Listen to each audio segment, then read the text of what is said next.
The following video is for educational and entertainment purposes. It does not offer accurate legal advice and does not claim to do so. When a large number of South Africans obtain the same declaratory relief from the High Court, something remarkable becomes possible. It is not merely a personal victory. It becomes a collective shift in how authority is understood, exercised, and held accountable. And it opens the door to a future where people, not institutions, set the direction for the country. Section 1. Understanding the relief. This relief begins with a simple but powerful affirmation. I am a natural person with inherent constitutional rights distinct from administrative systems.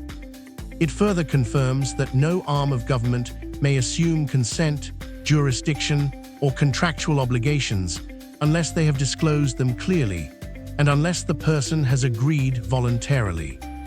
It requires that identity records be corrected, clarified, and fully transparent. It compels state departments to respect constitutional rights and to act lawfully, openly, and with accountability. And it acknowledges an essential truth found in both African and international law, that political and legal identity cannot be overridden by administrative convenience, and that dignity, autonomy, and equality are universal human obligations. Section 2. Moving from relief to action. Once a large group holds this court-confirmed status, they gain more than individual protection. They gain a collectively recognized legal standing, one that can be used strategically, lawfully, and effectively. Not as a political party, not through factional conflict, but through constitutional empowerment. To demonstrate how this works, we explore 3 key scenarios. Scenario 1. Preventing unwanted legislation. With declaratory relief, the group holds a foundation that government cannot easily ignore. The relief confirms autonomy, limits administrative assumptions, and reinforces that government authority is derivative. It comes from the people. This creates a powerful platform for action. Coordinated constitutional challenges. When unwanted laws are introduced, the group can file unified challenges based on lack of proper public participation, violations of constitutional supremacy, disproportionate limitation of rights, and administrative decisions taken without consent or disclosure. With thousands of members holding identical court orders, these challenges become extremely difficult for the state to oppose. B. Mandamus and interdict remedies.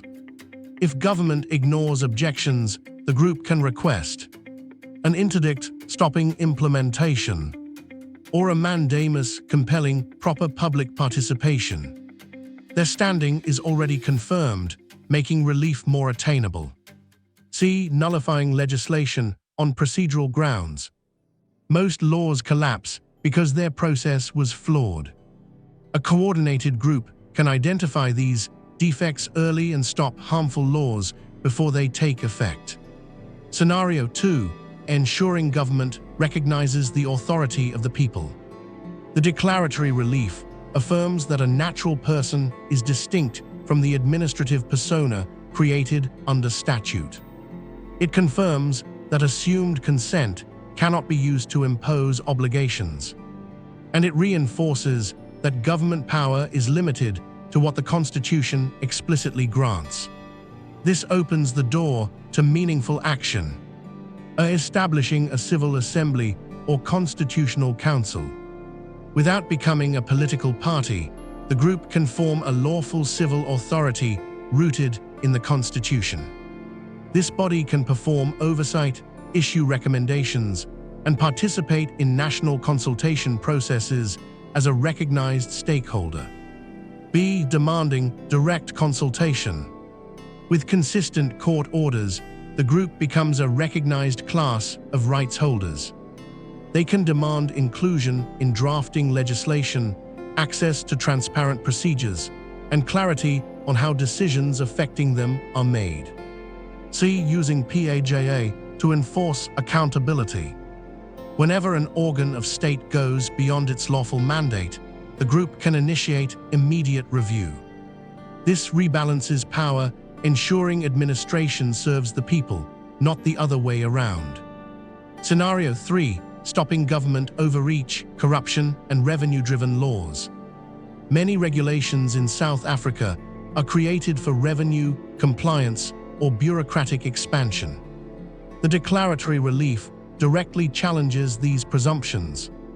Other systemic PAJA actions. Any rule that extracts money, forces registration, or assumes consent can be challenged. The relief provides clear grounds. Administrative presumptions applied to natural persons are unlawful without informed consent.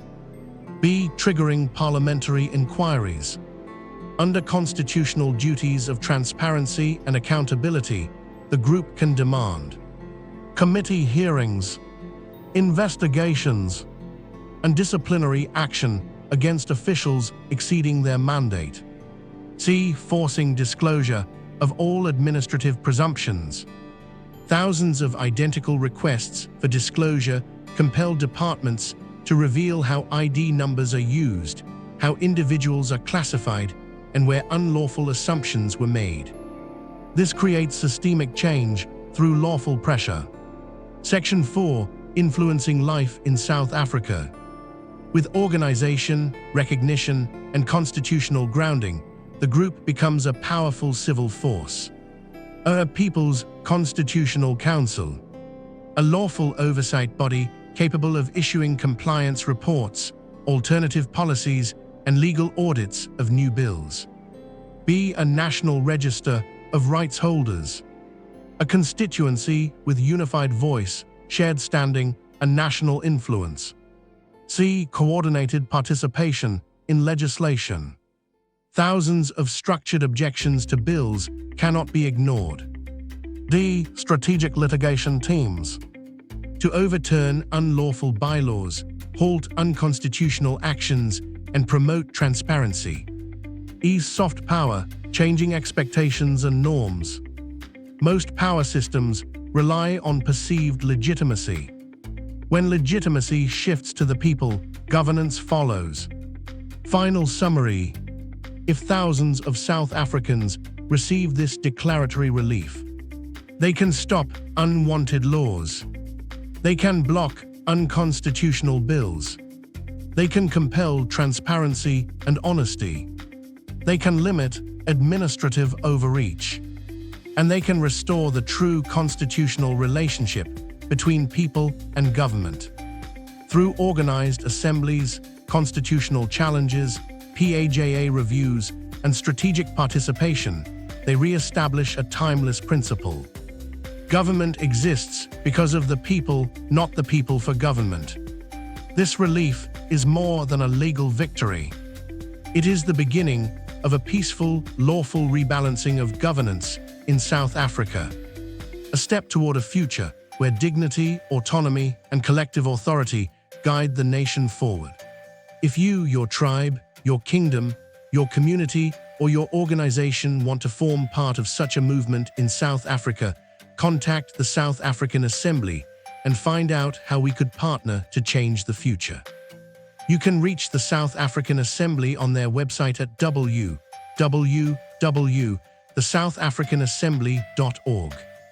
Belief create conviction, conviction create motivation, and motivation moved into action changes everything.